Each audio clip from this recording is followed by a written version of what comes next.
All right, everybody, how you doing? I'm switching it up a little bit. Normally, I'm talking about musicians. I'm not going to talk about musicians. I'm going to talk about some very important women who supported jazz in a major way. And the very first one was considered the patron saint of jazz, especially through the bebop era and the hard bop era. She was born in London, December 10th, 1913, to royalty. She was an official member of the Rothschild family, given the name Kathleen Anne Nica Rothschild. And the name gets more complicated as her life continues to evolve. Once she got married, it got even more complicated and longer. So I am simply going to refer to her as Nica, as most everyone who knew and loved her did. As a matter of fact, you will find several compositions written by prominent jazz musicians dedicated to this great patron of jazz. Born into the Rothschild family, she had everything. She was youngest daughter, and at an early age, she showed great artistic abilities.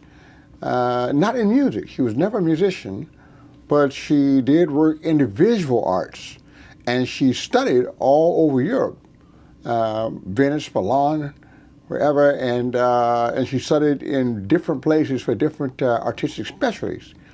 When she had completed all of the formal training she needs in the visual arts, she returned to England, where she promptly, at age 12, learned to fly planes. Remember now, this is around 1920, so this is not a very common thing for a lady, and most certainly not a lady that is born into the wealthiest family on the face of the earth. She continued to do the things she loved: painting, drawing, traveling, and flying. On one of her flight school lessons, she met a young man named Baron Jules Königswater. He was a French diplomat, and he didn't know it. I'm sure she did. He was soon to be her husband. And his life was going to change a lot because she was a singular individual. When World War II broke out, they decided to get involved. And they were already married, having children, the whole thing. And they decided to enlist in the French Free Army.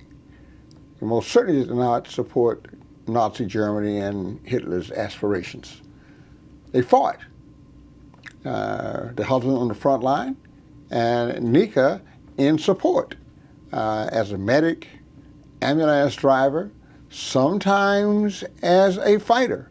And she fought and supported all over Europe, and eventually was part of the North Africa campaign. When the war ended, she was decorated as a lieutenant by the Allied forces. Somewhere after the war, she discovered jazz in a big way. A piece by a Thelonious Monk, who was just getting his career started at that time, called Round About Midnight. Some people call it Around Midnight. She heard it and fell in love, and her life was never the same. All her other aspirations disappeared, and the only thing she wanted to do was promote and support this new music and the musicians. Her marriage was also beginning to flounder a little bit. She was definitely a very active lady, a little bit different than most people in royalty. She didn't follow the rules. Matter of fact, she tried to break as many rules as possible. her husband being a baron and, supposed to have this elite personality and a cadre of friends, was annoyed by it because she's trying to hear as much jazz as she can, and there are not a lot of super wealthy people involved in jazz at this time. Eventually, the marriage dissolved. First, a separation, and before the war was over, as a matter of fact, they were already starting to separate because she sent her 3 children from Europe to America to spend time with the Guggenheims on Long Island. All her friends were also well off, let's say. At any rate, she decided in 1951 to join her kids in New York, but not Long Island. None of jazz out there. She wanted to go to Manhattan, and she got herself a hotel suite and started her business of supporting jazz and jazz musicians. She was quite an annoyance in the hotel suite that she had, because she started inviting jazz musicians to her apartment for jam sessions. And this was bebop, so there were a lot of people who were really, really annoyed with her. Eventually, she went a little bit too far when in 1955, the great Charlie Parker, who we referred Bird, one of the biggest architects of bebop, was watching the Ed Sullivan Show in her living room and passed out and died. This was a great scandal, not just for the racial implications, white woman, black man, but class as well. And the people wanted to get rid of the noise anyway, so they asked her to leave. And she did. She went and got herself another apartment on Central Park West in a hotel called the Boulevard. That worked out well for a while, but the parties continued. And she continued to bring all of these jazz players who were playing the newest type of jazz, bebop and hard bop, that a lot of people had not formed a taste for yet. Issues changed there. As a matter of fact, she kept musicians around. She did everything she could to help them, including driving them to their gigs in her baby blue Bentley, paying their rent or food or taking them to hospitals or whatever she could do to support jazz and jazz musicians. The great Prez, who we know was given the given name at birth of Lester Young, also died in her apartment, the second apartment. But there was not a lot of fanfare about that because Prez did not have the, how should I say this, low reputation that Bird had for drug use and all of that. But she got tired of the harassment, and she was going to continue to support jazz. So she finally decided that she would buy a home in Weehawken, New Jersey, which sits right on the banks of the Hudson and has one of the most breathtaking views of the New York skyline that you can get from the Jersey side. I've actually visited her home there, and it was wonderful. I didn't realize that when I visited maybe 3 or 4 years ago, that the great Barry Harris was still living in that house. When she moved to the home, everything continued at an even higher level because it's a big property, and she could have her jazz parties at 4 in the morning, and no one could hear it anyway because she had a big property, etc., and she loved it. The jazz musicians called her home the cat house because she had all sorts of feline creatures walking around checking out the jazz. And maybe that's why among jazz musicians we started referring to each other as cats, because of all these felines walking around the Baroness house shaking their heads and enjoying that great jazz. So in the 70s, Thelonious Monk, the great Thelonious Monk, decided to retire. He was starting to have mental issues and physical issues and this, and she decided to take care of him, even though he was married, had a wife and the whole thing, but he wasn't wealthy. Somebody had to work. The wife was working in New York, and Monk moved into the Baroness house, and we're walking where she nursed and took care of him, because remember, that's what she did in the service. Monk eventually died, and the Baroness continued. But there are some side stories here. There was a situation where Monk had taken a drug rap for Bud Powell, because Bud Powell had charges on him already, and it was decided that if he had to go back to jail, he probably would never get out. So Monk took the weight for the crime of having marijuana in the car. And so Monk went to jail, and Bud continued to do his thing. And to be honest, some of the greatest albums that Bud Powell made were during that period that Monk was unfortunately incarcerated. As a result of being incarcerated, Monk lost his cabaret card, which means he couldn't play in New York, in Manhattan proper. And that was a big blow to everybody.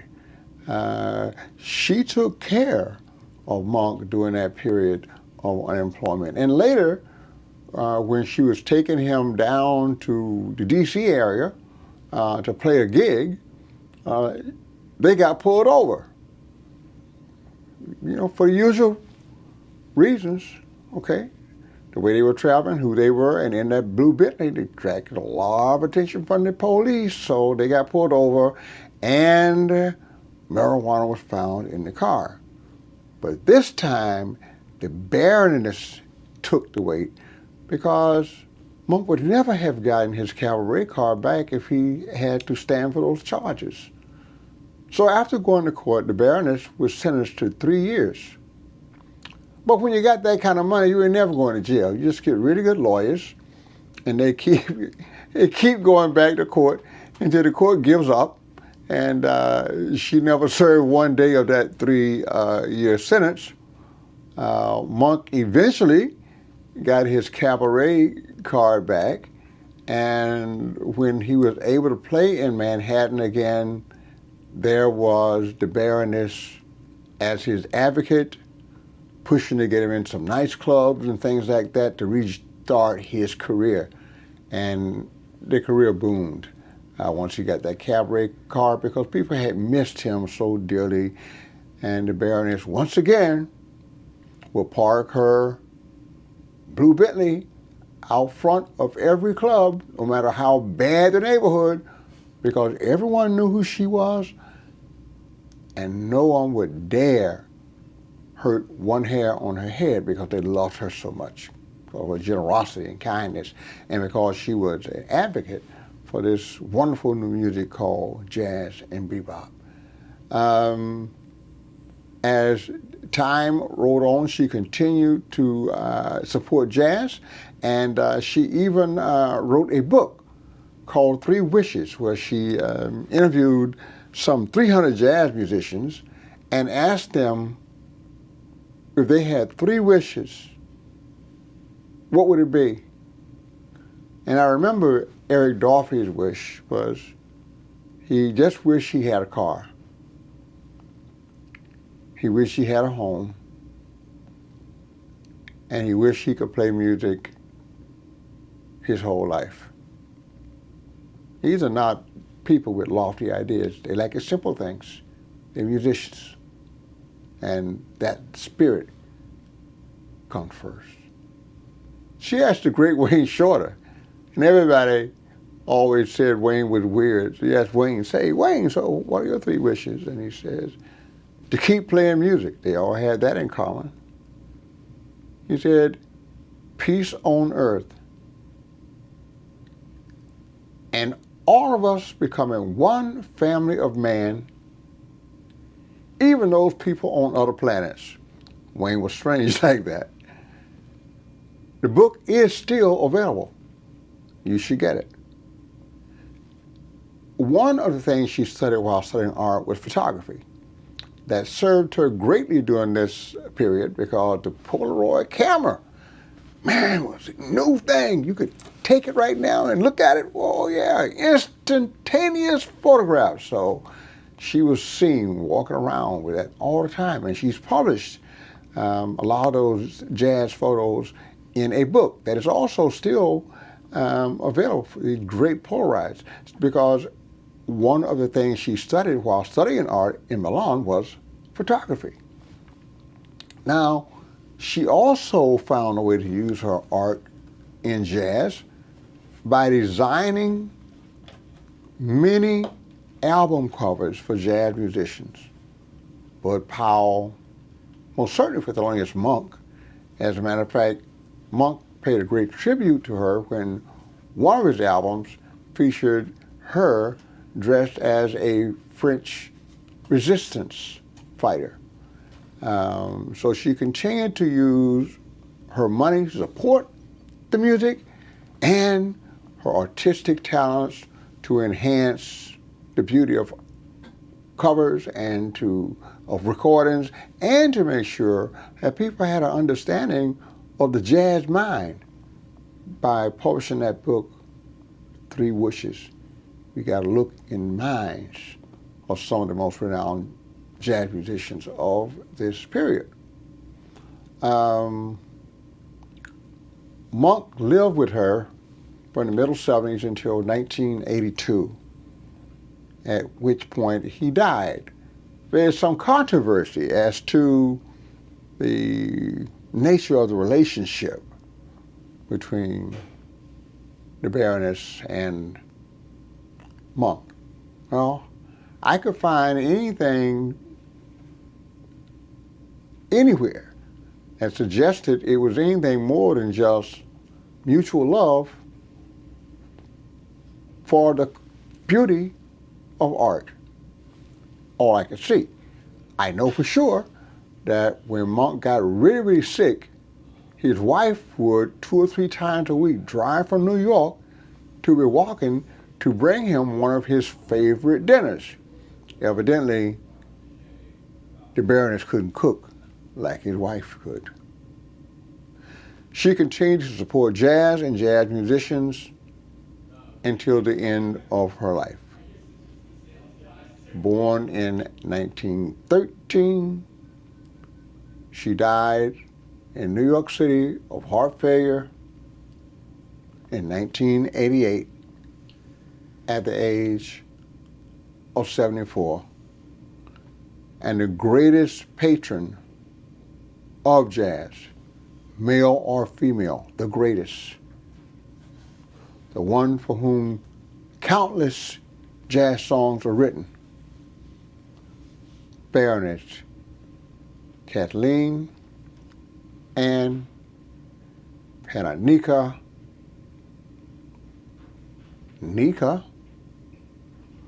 Koniswager left us with a legacy of the value of jazz. It's not just low-class music.